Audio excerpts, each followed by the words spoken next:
finally found a source for some pork fat. Some of it's leaf fat. There was some back fat in here too. There was a vendor at the farmer's market that brought me 5.5 pounds. I cut it into chunks about an inch cube, cut off all the meat that I could see. And if you're like me and don't have a meat grinder, you can use your food processor like I did. And I ground it up a little bit so it was smaller. And I've got it on my smallest teeny little gas burner on the lowest temperature possible. And it should take a couple hours, and we're going to render this pork lard kind of like I rendered the beef tallow in my previous video that I'll link in the description box below. And then I'm going to jar this up, and this is going to be softer probably than the beef tallow, and hopefully zero porkiness and no flavor, because I want to use this in baking like pie crusts and things like that. It's only been a half an hour, and this is already rendering down really well. Way easier than the beef tallow rendering. Here we are about 3 hours in, and I think it's about done. I've got a hell of a mess because my stock pot kind of spilled as I was pouring it out. I filtered it through a sieve laid in here, and I still want to get it a little more filtered, so I'm going to put a piece of cheesecloth down in there and pour these through again just to filter it one more time.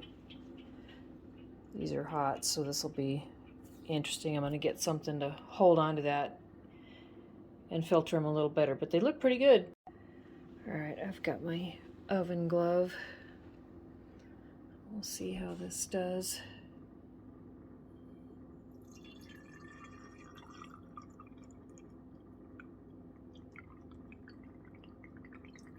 And I'm stopping. If there's any sediment in here, I'm going to quit pouring, because I want it to be nice and white and clean and have as little taste to it as possible.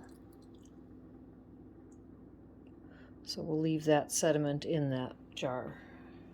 Well, I think I could have rendered it a little bit farther, but I ended up, it's bedtime, and I don't want it to get too cooked and have a taste, so I've got 3 pint jars out of that 5.4 pounds.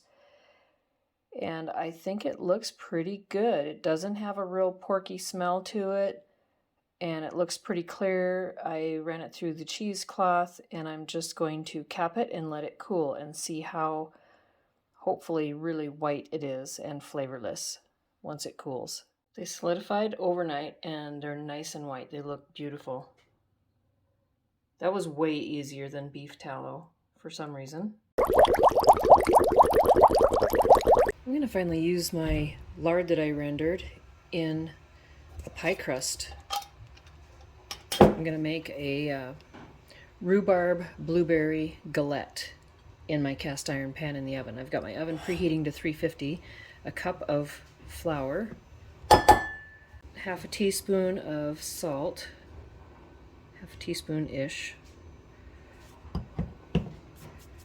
Mix that together.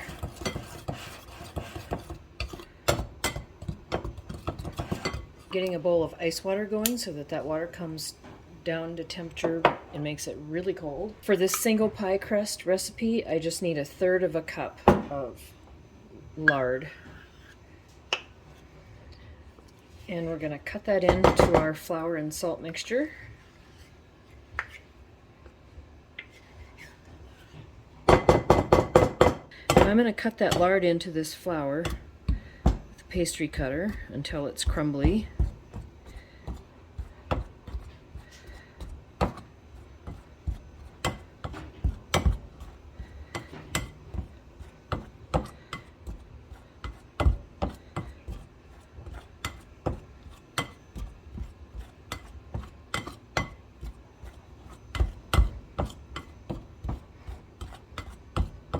I usually use butter flavored Crisco, but since I'm trying to avoid the stores, like they'd maybe not even have any, who knows. In fact, the last couple of years it's been harder to find that. But anyway, it doesn't matter because I'm not going to do that anymore. I prefer to use homemade, locally produced, and I'm hoping that this lard makes a great crust, and it should, because this is what our ancestors used.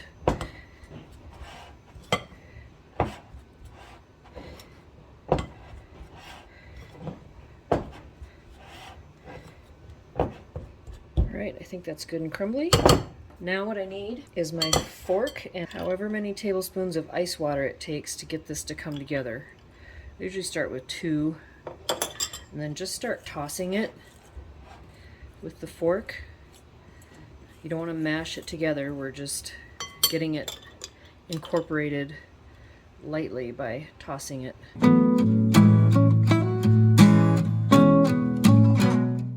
We will get this formed into a ball. I believe that's not too dry. Well, it should be pretty good. And I don't want to knead it, I'm just getting it to come together so that it stays and doesn't crack apart.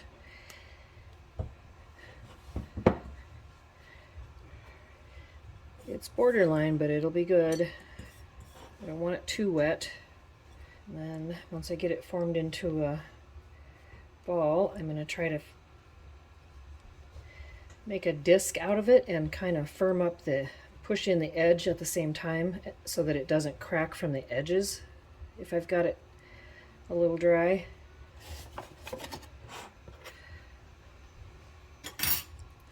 A little bit of flour on the counter, some on the rolling pin.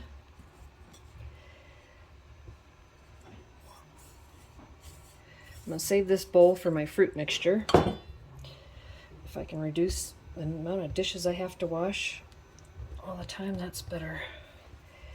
Just trying to get it pressed, kind of get it started and press the edges together so that they don't end up cracking completely apart when I roll it out.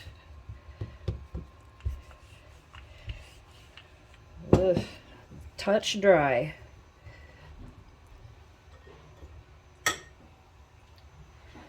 I've never tried this, but maybe I can fix things there a little bit. Probably a bad move, but I'm going to try it.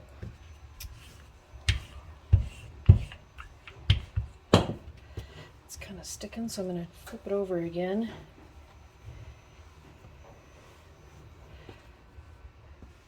Mop up the flour.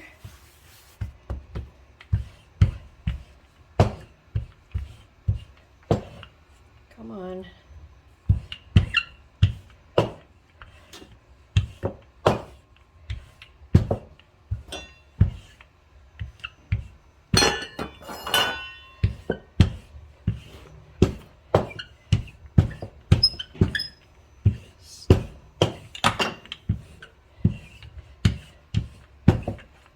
Okay, that's plenty big, sort of even. Doesn't matter, we're going to make a galette out of it.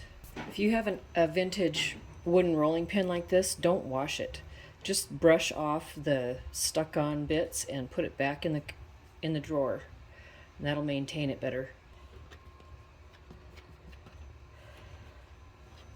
Kind of fold this onto itself so I can move it. Oh. A little bit of sticking where I added that water. I went ahead and greased my cast iron a little bit because it suffers when I use it for sourdough. What I do is pour boiling water in here as I'm baking, right before I bake put my sourdough in the oven, and that steams it, so it kind of creates a mineral deposit at the bottom and gets a little dry. So I need to re-season it, but it doesn't last long when I use it for my sourdough. Just trying to flip this up so that I can get the fruit underneath here. I've got a cup, maybe cup and a half of rhubarb. It's looking a little frayed because I had chopped it a few days ago and it's been in my fridge. I have about the same amount of store-bought blueberries that I rinsed and destemmed. I'm going to add maybe a cup of sugar. I'm just winging it. And this is the organic sugar that I get from, raw organic sugar that I get from Azure Standard. I'll include a link for that source in the description box below. I'm also going to add some flour that will help thicken it. We'll add just a dash of Redmond's real salt. I'll include a source for that. That's mined in Utah. Great sea salt with no additives. I'm going to put a dash or two of ground nutmeg and a dash or two of cinnamon. And then we'll just mix this up. Make sure the fruit's all coated and mixed together.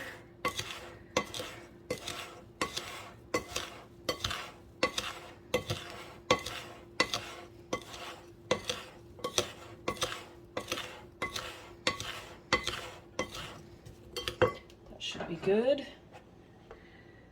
My cast iron pan with the homemade crust from flour, salt, water, and home rendered lard. Just pour this fruit over the top, right in the center. Pile the sugar on top of it. And then I'm going to dot it with some farm fresh butter. I did not make this, but it is from the same supplier that I got my raw milk, where I made fresh cheese and fresh yogurt, fresh buttermilk. There'll be some videos coming up with that process. I'm super excited about that. I wanted to try it before I tried to show you what I was doing, because I had never done that before. Now for a galette, you just wrap the edges over the top. It's basically a rustic tart, or almost like a pie. Very rustic. And I have a feeling it's going to bubble over, given the nature of the rhubarb and the blueberries, and I might have some thin spots in the crust, but I'm fine with that. This is how we're going to bake it in the oven for, oh, I've got my oven at 375, and it's probably going to bake for 30-45 minutes, as long as it takes. That looks great. It's been in there actually for about 45-50 minutes. I'm glad I didn't use a pie plate or put it on a flat sheet and used my cast iron pan instead, because it did bubble over, and it makes it look really good. Though I'm going to let it cool, and then we'll have some this afternoon with coffee. So this is the actual first time I've ever made pie crust using lard. I want to show you how flaky the crust is. It's amazing. You can hear it, how flaky it is.